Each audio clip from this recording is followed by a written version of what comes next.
warahmatullahi wabarakatuh. Perkenalkan, nama saya Nur Lismatul Aliyah dari kelas 4 PAIA dengan nomor induk mahasiswa 2241104020037. Di sini saya akan mereview film Ron Clark Story dan apa sih metode pembelajarannya.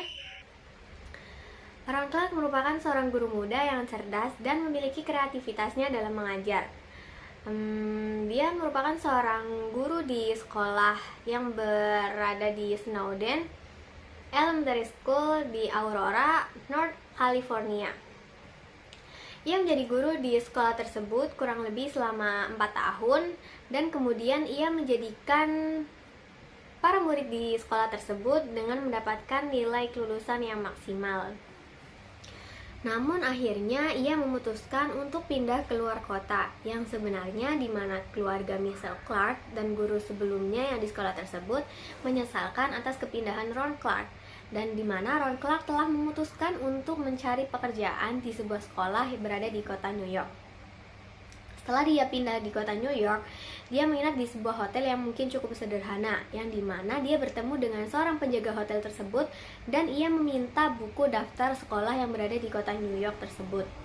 Akan tetapi, kemudian dengan satu persatu ia mendatangi sekolah tersebut untuk mendapatkan pekerjaan. Namun untuk beberapa kalinya ia ditolak karena dalam sekolah tersebut sedang tidak membutuhkan tenaga guru tambahan lagi. Selanjutnya, kemudian ia diterima di Inner Harmon Elementary School, yang dimana sekolah tersebut memisahkan antara siswa yang memiliki kemampuan lebih dan memiliki sedikit kemampuan. Dan Ron Clark awalnya melihat kelas yang begitu tidak teratur dengan siswa yang di dalamnya mungkin dikatakan sebagai siswa yang sangat nakal dan tidak ada guru yang mungkin tidak mau mengajar di kelas tersebut. Akan tetapi ia merasa tertantang untuk memperbaiki siswa di kelas tersebut. Padahal Mr. Turner, yaitu seorang kepala sekolah, ingin menempatkan Ron Clark di kelas unggulan namun ia tetap memilih kelas yang paling rendah tersebut.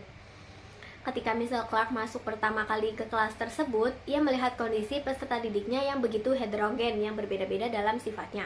Kemudian mereka sangat acuh dan tidak menghargai keberadaan Mr. Clark.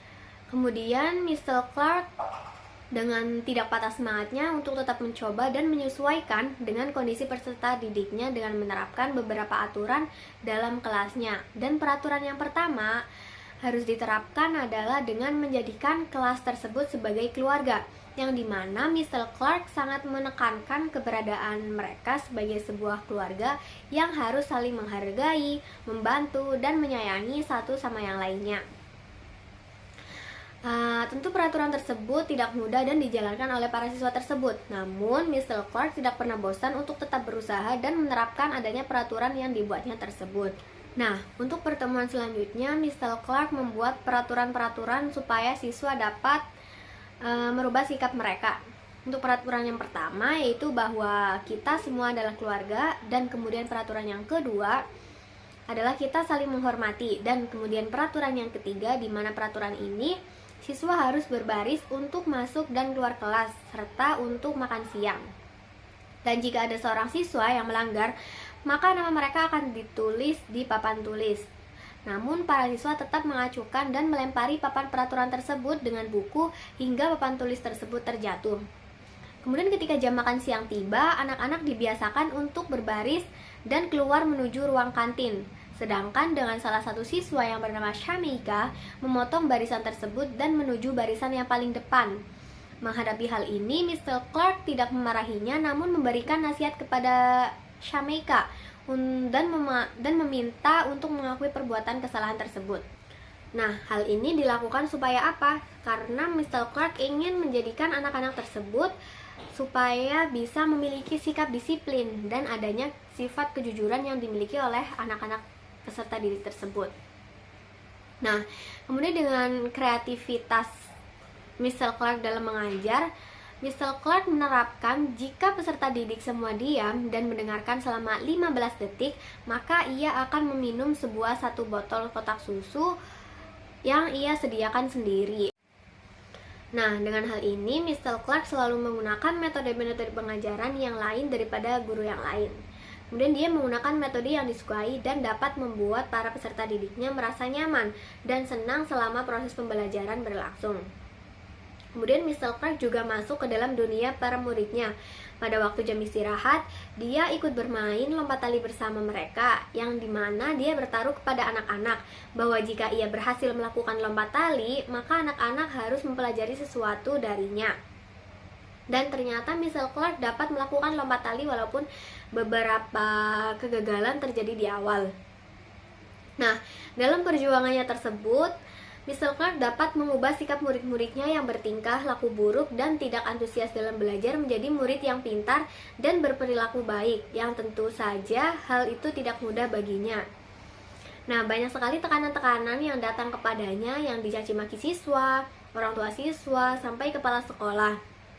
Yang bahkan ketika ujian nasional kurang dari 4 minggu, dia mengalami sakit radang paru-paru dan dokter menganjurkannya untuk istirahat di rumah selama 2 minggu. Namun Mr. Clark tetap mengajar dengan kondisi yang demikian, dan ketika ia sedang menjelaskan pelajaran, dia jatuh pingsan dan langsung dibawakan ke rumah sakit. Namun Mr. Clark tidak bisa ditinggal diam. Dia meminta bantuan temannya untuk merekam untuk pembelajaran anak-anak di kelas, sehingga para murid di sekolah tersebut belajar di kelas dari Mr. Clark yang ada di dalam rekaman video tersebut. Nah, mungkin itu upaya dengan pikiran dan usahanya atas perjuangannya, ia telah berhasil untuk mengubah sikap atau perilaku para peserta didiknya.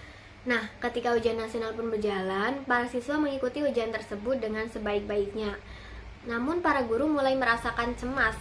Mereka khawatir jika murid mereka ada yang tidak lulus termasuk kelas yang diambil oleh Mr. Clark. Namun ketika hasil telah diperoleh, pada hari itu Mr. Clark mengundang para orang tua siswa untuk menyaksikan pengumuman nilai dari anak-anaknya tersebut. Kemudian di tengah-tengah acara, Mr. Turner tiba-tiba masuk dan memberikan sebuah surat pengumuman, yang dimana isi dari surat tersebut adalah memberitahukan bahwa nilai dari salah satu siswanya merupakan nilai tertinggi dalam ujian nasional, yang bahkan nilai rata-rata kelas tersebut yang terbaik dan mengalahkan nilai rata-rata kelas unggulan, yang dimana yaitu kelas yang diampu oleh Mr. Clark. Kemudian kelas pun sontak dan menjadi riuh dengan kebahagiaan dan kegembiraan. Kemudian Mr. Clark merasa puas terhadap metode pengajaran yang ia berikan kepada kelas yang bisa dikatakan rendah tersebut. Nah, untuk teori belajar yang digunakan Mr. Clark dengan menggunakan teori belajar behavioristik, yang dimana kelas yang diajar oleh Mr. Clark di dalamnya banyak siswa yang heterogen dan susah banget untuk diatur, yang memiliki karakter pribadi yang berbeda-beda. Namun dalam hal ini, Mr. Clark berusaha untuk bisa mengubah perilaku yang dimiliki setiap siswa dengan berbagai cara yang dilakukannya, sampai akhirnya ia bisa mengubah kepribadian atau perilaku siswa-siswa tersebut. Kemudian ada juga teori yang dilakukannya dengan menggunakan teori belajar humanistik, yang dimana Mr. Clark ikut berbaur atau mengikuti permainan lompat tali, yang dimana supaya siswa tersebut mau mengenal Mr. Clark dan nurut apa yang diperintahkannya. Mungkin itu yang bisa saya sampaikan terkait film Ron Clark Story. Kemudian semoga bermanfaat, kurang lebihnya mohon maaf. Wassalamualaikum warahmatullahi wabarakatuh.